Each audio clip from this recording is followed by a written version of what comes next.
I guess there are different ways that will be more relevant and that will be more doable in different contexts, and there's no blueprint for transition. But I think one thing that is important that I've seen across contexts is what we call commoning.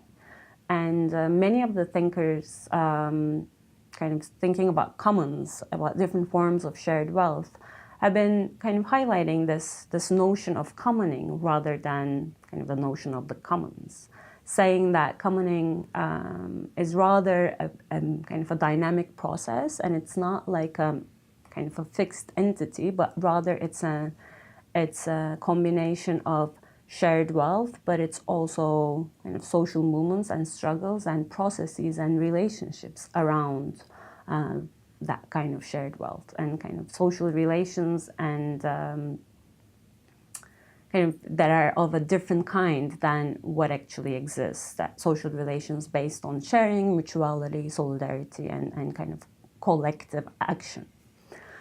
I think commons and commoning, when we understand it this way, is actually very much around us.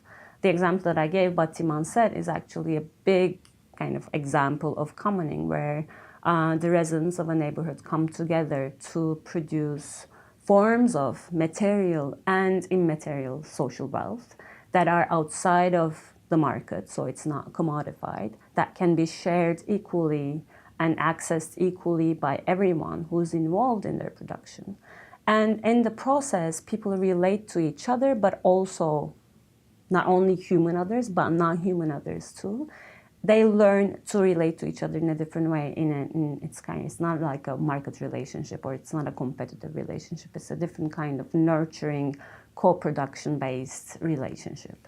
That can be kind of, commoning can be a process of both producing and sharing forms of social wealth in a way that's very different than what we see in the capitalist economy, but also as kind of processes of making and producing subjectivities and relationships that will be necessary, or that will be the kind of keystones for that different kind of society that we want to achieve. So, and I think that's like commons and commoning is a very productive, not only a productive transitioning strategy, but it's kind of the transition or that utopia that we also want to see. So I'm very excited about that as a transitioning strategy. It's one that I have my eyes on, but there will be others, obviously.